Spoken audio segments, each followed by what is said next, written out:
dalam rangka melaksanakan sholat subuh berjamaah.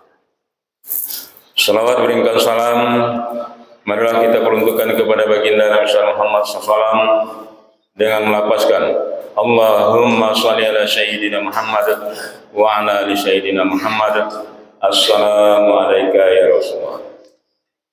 Bapak-bapak, ibu-ibu, saudara jemaah sholat subuh yang dirahmati Allah, menjelang sholat subuh, marilah sama-sama kita mengikuti kultum subuh pada hari pertama bulan Ramadan ini. Untuk itu, kepada Ustaz Alfian Sahari kami persilakan dengan segala hormat.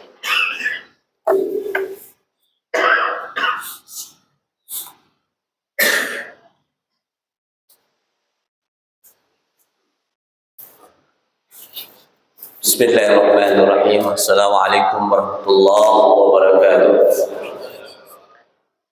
Alhamdulillah qail wabtaghi fima ataka Allah daral akhirah wa la tansa nasibaka minad dunya wa ahsin kama ahsana Allah ilaika. Asyhadu an la ilaha illallah wa asyhadu anna sayyidana Muhammadan abduhu wa rasuluh. Allahumma salli wa sallim ala sayyidina Muhammad wa ala alihi wa sahbihi ajma'in. Amma ba'du. Bapak-bapak, ibu-ibu, hadirin wal hadirat jamaah salat subuh rahimakumullah. Alhamdulillah, kita panjatkan puji syukur kehadirat Allah Subhanahu wa taala atas nikmat dan karunia-Nya sehingga kita masih dapat berkumpul di rumah Allah ini dalam melaksanakan kewajiban kita, yaitu melaksanakan salat subuh berjamaah. Salawat beriring salam mari kita kirimkan kepada junjungan kita Rasulullah sallallahu alaihi wasallam. Allahumma shalli ala sayyidina Muhammad wa ala ali sayyidina Muhammad. Bapak-bapak, ibu-ibu, hadirin wal hadirat rahimakumullah. Menyambung pengajian kita yang kita mulai pada malam tadi, malam awal bulan Ramadan, yaitu tentang marhaban ya Ramadan. Menyambut tentang kedatangan bulan Ramadan, bulan yang penuh berkah, rahmat dan ampunan dari Allah Subhanahu wa taala. Malam tadi saya menyampaikan tentang keutamaan daripada bulan Ramadan dan orang yang melaksanakan puasa di bulan Ramadan. Di dalam hadis Rasulullah sallallahu alaihi wasallam, sumu tasih. Orang-orang yang berpuasa di bulan Ramadan itu, kata Rasulullah sallallahu alaihi wasallam, adalah pada dirinya itu akan mendapatkan kesehatan dari ibadah puasa yang dilakukan. Itu yang pertama. Yang kedua, keutamaan daripada bulan Ramadan itu adalah di mana bulan Ramadan adalah merupakan perintah Allah Subhanahu wa taala bagi kita umat Islam untuk melaksanakan ibadah puasa yang tercantum di dalam surah Al-Baqarah ayat 183. Ya ayyuhalladzina amanu kutiba alaikumus shiyam kama kutiba alal ladzina min qablikum la'allakum tattaqun. Bapak Ibu hadirin wal hadirat rahimakumullah. Dalam ayat ini jelas terlihat bahwa ini adalah perintah Allah Subhanahu wa taala bagi kita untuk melaksanakan ibadah puasa yang bukan hanya kita umat Nabi Muhammad sallallahu alaihi wasallam, tetapi juga umat-umat terdahulu sebelum Rasulullah sallallahu alaihi wasallam diwajibkan untuk berpuasa. Nah, di dalam bulan Ramadan inilah, di dalam ayat inilah Allah memerintah kita untuk melaksanakan ibadah puasa. Termasuk juga di dalamnya tentang keringanan serta rukhsah yang diberikan oleh Allah Subhanahu wa taala bagi seorang muslim yang tidak mampu untuk melaksanakan ibadah puasa tersebut. Makanya di dalam surah Al-Baqarah ayat 185 Allah menegaskan, yuridullahu bikumul yusra wa la yuridullahu bikumul usra. Allah itu menginginkan kemudahan bagi kita dan tidak menginginkan kemudaratan bagi kita, maka diberikanlah rukhsah ataupun keringanan bagi orang yang tidak mampu untuk melaksanakan ibadah puasa. Apa dia?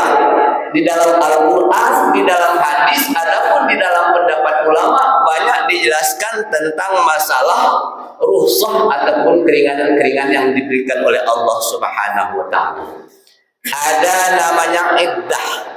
Iddah itu qada, artinya adalah ketika seseorang itu tidak mampu untuk melaksanakan ibadah puasa, seperti man kana maridan aw ala safarin fa iddatun min ayyamin ukhra. Bagi orang-orang yang tidak mampu melaksanakan ibadah puasa, seperti orang yang marid, orang yang sakit, dan orang yang dalam bepergian, maka dia boleh untuk tidak melaksanakan puasa. Ketentuan ini dijelaskan oleh Allah di dalam Al-Quran, kemudian dijelaskan pula di dalam hadis Rasulullah, dan dijelaskan pula oleh para ulama-ulama imam mazhab. Sakit di sini maksudnya oleh para ulama mengatakan bahwa sakit yang mengkhawatirkan.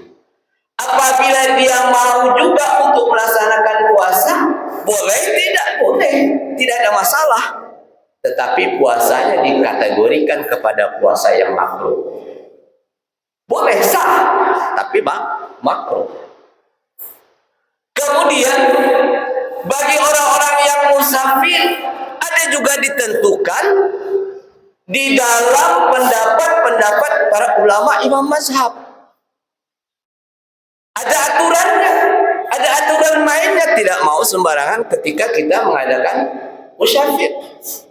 Nah, bagi bapak-bapak, ibu-ibu yang ingin melaksanakan perjalanan, kalau kita ingin melaksanakan perjalanan, misalnya besok hari pagi, kita sahur, kita niatkan puasa, maka musafir ibu bapak itu tidak berlaku. Kenapa?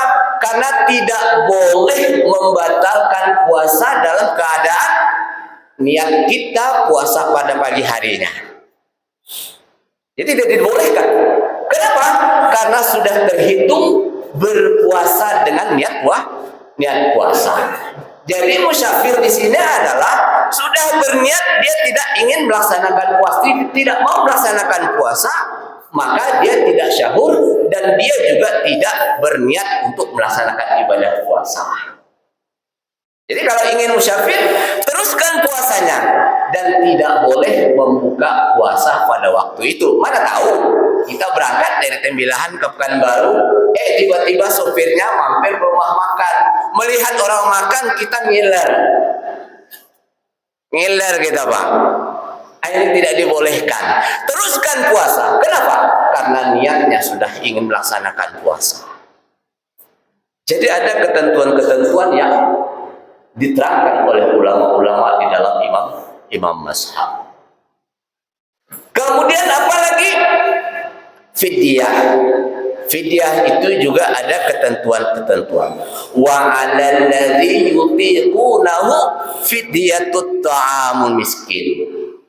Bagi orang-orang yang tidak mampu untuk melaksanakan ibadah puasa, siapa dia?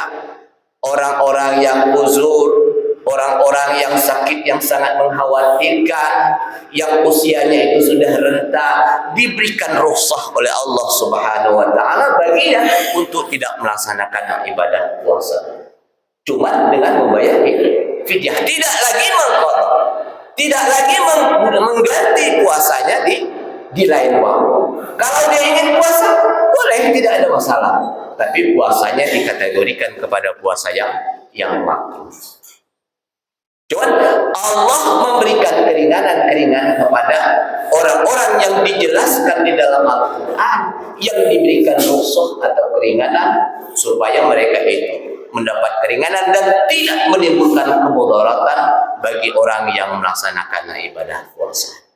Inilah keistimewaan, keutamaan daripada bulan Ramadan yang kedua yang saya sampaikan dalam kesempatan ini, yang insya Allah sisanya nanti akan saya sampaikan pada waktu-waktu yang lain, di waktu zuhur dan waktu asar.